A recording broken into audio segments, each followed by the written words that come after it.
नमस्कार, insider live देख रहे हैं आप। देखिए, बीते दिनों अमित शाह बिहार दौरे पर थे। बिहार दौरे पर अमित शाह थे और इसमें भाजपा कार्यकर्ताओं के साथ एनडीए के तमाम घटक दलों से मुलाकात की और उन लोगों को अमित शाह ने डोज दिया और ये भी चुनाव को लड़ने की रणनीति बनाई। तमाम मुद्दों पर चर्चा हुई। चूंकि बिहार में इस साल चुनाव है तो अमित शाह का ये बिहार दौरा था। लेकिन देखिए, अमित शाह के जाने के बाद विपक्ष काफी हमलावर हो गया है। कल आपने तेजस्वी यादव का ट्वीट अपनी स्क्रीन पर देखा, हमने आपको दिखाया कि तेजस्वी यादव ने ये पूछा कि आपने कहा था अमित शाह जी कि बिहार में हमारी सरकार बनी तो बाढ़ के लिए हम बहुत कुछ करेंगे। क्या किया?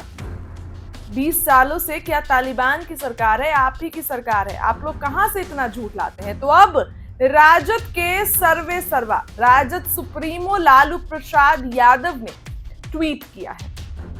ट्वीट आपकी स्क्रीन पर चल रहा होगा, ये ट्वीट आप देखिए। ट्वीट में लालू प्रसाद लिखते हैं, हमें बिहार में एक मौका और दो, बाढ़ नियंत्रण पर काम करेंगे। अमित शाह 20 साल के बाढ़ आमंत्रण पर काम कर रहे थे। कल तेजस्वी यादव ने भी इसी मुद्दे पर ट्वीट की और आज लालू प्रसाद यादव ने भी इसी मुद्दे पर ट्वीट करके अमित शाह और बीजेपी की सरकार को घेरने का काम किया। लालू प्रसाद यादव का ट्वीट आप अपनी स्क्रीन पर देखिए और पहले तो आप तेजस्वी यादव का ट्वीट देख रहे होंगे अपनी स्क्रीन पर, जो तेजस्वी यादव ने कल किया था। इसके बाद इस ट्वीट के बाद लालू प्रसाद यादव का ट्वीट देखिए। लालू प्रसाद यादव ने भी बाढ़ के मुद्दे पर ट्वीट किया है, हमें बिहार में एक मौका और दो, बाढ़ नियंत्रण पर काम करेंगे अमित शाह। 20 साल क्या बाढ़ आमंत्रण पर काम कर रहे थे। अब देखिए कि बाढ़ नियंत्रण की जगह आमंत्रण, यानी कि लालू प्रसाद यादव ने खुलेआम अमित शाह का मजाक उड़ाया, खुलेआम भाजपा के नेताओं का मजाक उड़ाया और खुलेआम एनडीए की चुटकी दी। अमित शाह जो बाढ़ को लेकर कहे थे, कल भी इस पर तेजस्वी यादव ने ये ट्वीट किया था कि ये लोग इतना झूठ आखिर लाते कहां से। तो आज उसी मुद्दे पर लालू प्रसाद यादव ने भी ट्वीट किया है। बिहार में इस साल चुनाव है। चुनाव से पहले इतना ज्यादा आरोप प्रत्यारोप का सिलसिला जारी रहेगा और इतनी ज्यादा बयानबाजियां शुरू हो जाएंगी, ये किसी ने नहीं सोचा था। जहां एक तरफ विपक्ष सरकार पर हमलावर करता है तो विपक्ष सत्ता में बैठे लोग, सत्ताधारी दल के लोग भी विपक्ष का जवाब देते नहीं थकते हैं। विपक्ष को तुरंत जो है जवाब मिल जाता है, सत्ता पक्ष में लोग जवाब देते हैं। अब देखिए, बिहार में जहां एक तरफ चुनावी साल में नीतीश कुमार 2005 के पहले वाला मुद्दा उठाएंगे, तो विपक्ष भी इस बार सभी मुद्दे को हथियार बना के बैठा है। चाहे संविधान का मुद्दा हो, चाहे बिहार में आरक्षण का मुद्दा हो, क्योंकि विपक्ष तो ऐसे भी बीजेपी को आरक्षण चोर कहता है।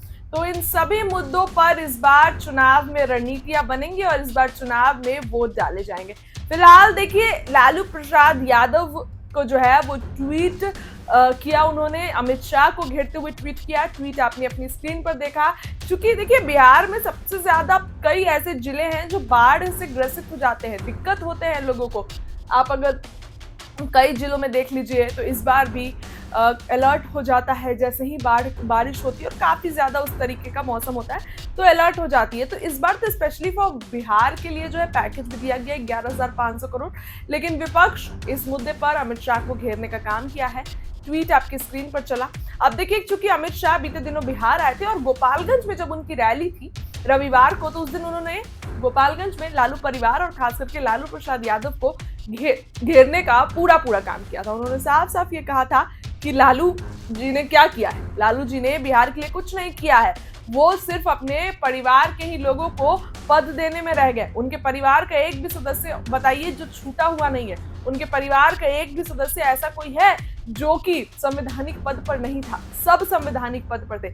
और इसके साथ ही अमित शाह फिर जब गोपालगंज में लालू प्रसाद यादव के जंगल राज पे याद दिला के घेरने का काम किया, तो उनके जाने के बाद अब विपक्ष उन पर काफी हमलावर है। सत्ता पक्ष पर, एनडीए पर, डबल इंजन की सरकार पर हमलावर है। अब देखिए, नीतीश कुमार को आड़े हाथ लेकर विपक्ष ये बोलता है कि नीतीश कुमार बीजेपी की कठपुतली बन गए।